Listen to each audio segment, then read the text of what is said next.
नमस्कार the news आई में आपका स्वागत है। आज है 4 मई। तो आइए जानते हैं आज की मुख्य खबरों के बारे में। आज बहुत सारी इंटरेस्टिंग न्यूज है जिसके लिए वीडियो को लास्ट तक जरूर देखें।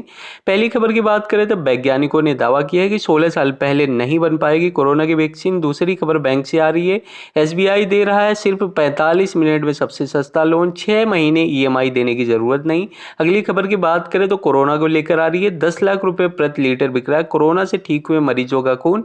जानिए ऐसा क्यों। और प्रधानमंत्री रोजगार योजना के तहत 10 मई तक करें ऑनलाइन आवेदन। लास्ट खबर की बात करें तो कोरोना वैक्सीन को लेकर आ रही। आखिरकार मिल ही गया कोरोना का तोड़, दुनिया के लिए संजीवनी बनेगी ये दवा। जानेंगे पूरी खबर, उसके लिए वीडियो को लास्ट तक जरूर देखें। अमेरिका में इन्फेक्शियस डिजीज के टॉप एक्सपर्ट डॉक्टर एंथनी पाउची का कहना है कि 1 से 1.5 साल के बीच कोरोना वायरस की वैक्सीन तैयार कर ली जाएगी। डॉक्टर एंथनी पाउची व्हाइट हाउस के कोरोना वायरस टास्क फोर्स में मेंबर हैं। डॉक्टर पाउची ने पहले यह चेतावनी दी थी कि कोरोना वायरस को जड़ से खत्म कर पाना संभव नहीं है। अब उन पर वैक्सीन विकसित करने की पूरी जिम्मेदारी आ गई। उनका कहना यह है कि अगस्त 2021 तक कोरोना वायरस का वैक्सीन उपलब्ध करा दिया जाएगा, लेकिन कुछ साइंटिस्ट का कहना है कि यह इतना जल्दी संभव नहीं है। कोरोना वायरस का वैक्सीन बनाने में कम से कम 16 साल लग सकते हैं। इसके लिए एकेडमिक रिसर्च के साथ ही कई फेज में क्लिनिकल ट्रायल करने होते हैं। ज़्यादातर ट्रायल फेल हो जाने की से वैक्सीन का प्रोडक्शन जल्दी नहीं किया जा सकता। प्री क्लिनिकल ट्रायल के बाद 3 फेज में क्लिनिकल ट्रायल होंगे। इसके बाद फूड और ड्रग एडमिनिस्ट्रेशन एफडीए से अप्रूवल लेना होगा और वैक्सीन के प्रोडक्शन के लिए फैक्ट्रियां लगानी होंगी। इस सब में काफ़ी समय लगेगा और 2036 के मई अगस्त से पहले कोरोना की वैक्सीन का आ पाना संभव नहीं लगता है। वैज्ञानिकों को इस बात से लोगों में असमंजस की स्थिति है। वहीं अमेरिकी प्रेसिडेंट डोनाल्ड ट्रंप ने वैक्सीन बनाने के लिए fast track development initiative launch कर दिया है। लॉकडाउन के बीच संभावना है कि आपको पैसों की जरूरत पड़े। स्टेट बैंक ऑफ इंडिया ने इन्हीं बातों को ध्यान रखते हुए अब आपके लिए इमरजेंसी लोन लॉन्च किया है। लॉकडाउन के बीच आपको घर से बाहर निकलने की ज़रूरत नहीं है।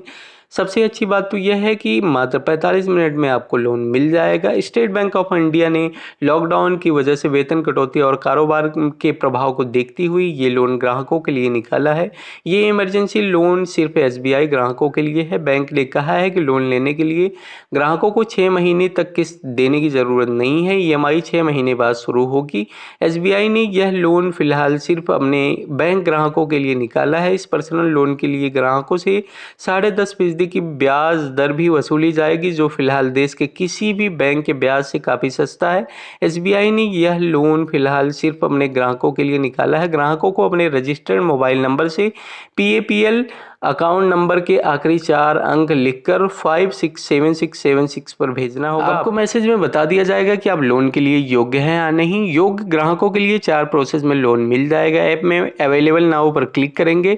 इसके बाद समय और राशि चुनेंगे। रजिस्टर्ड मोबाइल नंबर पर ओटीपी आएगा। इसे डालते ही पैसा आपके खाते में आ जाएगा। डेली मेल की रिपोर्ट के मुताबिक जिंदगी भर के लिए कोरोना से इम्यून बनाने के दावे के साथ कोरोना मरीजों के ब्लड को लाखों रुपए में बेचा जा रहा है।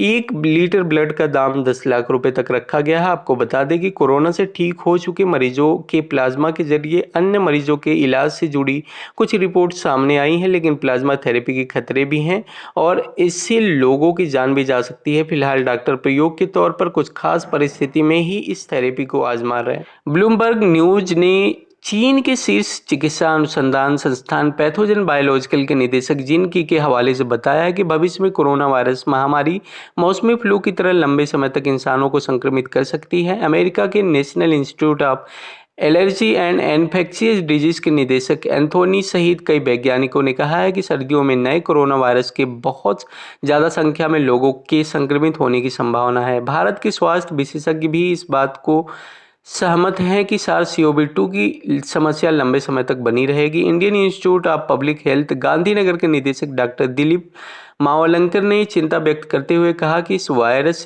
के संक्रमण की फैलने की प्रवृत्ति बहुत तेज है। इससे संक्रमित कई लोगों में इसके लक्षण दिखाई देते हैं, लेकिन उनके संपर्क में आने वाले व्यक्ति संक्रमित हो जा सकते हैं। एनसीएओ के पूर्व स्वास्थ्य सचिव जेबीआर प्रसाद ने कहा है कि नवंबर में कोरोना वायरस का दूसरी फेज शुरू हो सकता है। उन्होंने बताया कोविड-19 से सोशल डिस्टेंसिंग, फेस मास्क और हाथ धोना भी एक सामाजिक सच्चाई बन जाएगी, जब तक कि हमें वैक्सीन नहीं मिल जाती। कोरोना के बाद अब दुनिया का दूसरा बड़ा बर्फ का पहाड़ आइसबर्ग लोगों के लिए मुसीबत बनने जा रहा है। दरअसल यह विशालकाय बर्फीला पहाड़ टूटकर खुले समुद्र में तैर रहा।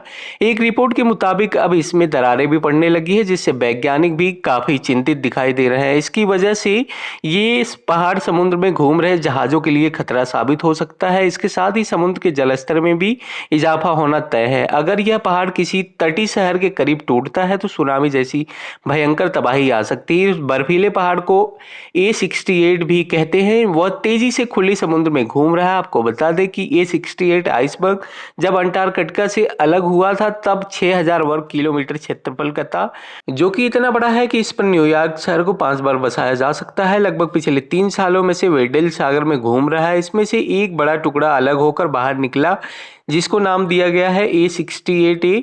अब A68A में से भी एक टुकड़ा अलग हुआ, जिसका नाम A68C रखा गया है। अमेरिकी वैज्ञानिक इबोला की दवा रेमडेसिविर को कोरोना से लड़ने का कारगर हथियार बता रहे हैं। इस दवा के बारे में जानकारी देते हुए अमेरिकी राष्ट्रपति डोनाल्ड ट्रंप के सलाहकार डॉक्टर एंथनी फाउसी ने कहा, रेमडेसिविर दवा से काफ़ी मरीज ठीक हो रहे हैं। इसके प्रभाव और सकारात्मक प्रभाव को देखते हुए रेमडेसिविर दवा का अमेरिका, यूरोप और एशिया के 68 स्थानों पर 1063 लोगों पर ट्रायल किया गया। इस ट्रायल के दौरान यह पता चला है कि रेमडेसिविर दवा इस वायरस को रोक सकती है। हालांकि इससे पहले रेमडेसिविर दवा इबोला के ट्रायल के दौरान फेल हो गई थी।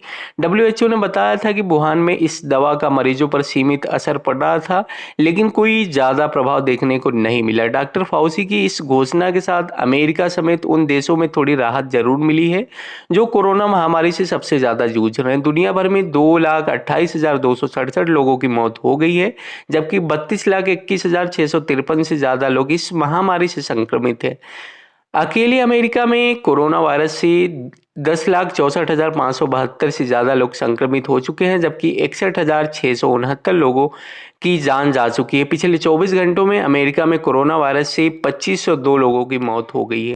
रेमडेसिविर की दवा को इबोला के इलाज के लिए बनाया गया था, लेकिन कहा जाता है कि इसमें और भी कई तरह के वायरस मर सकते हैं।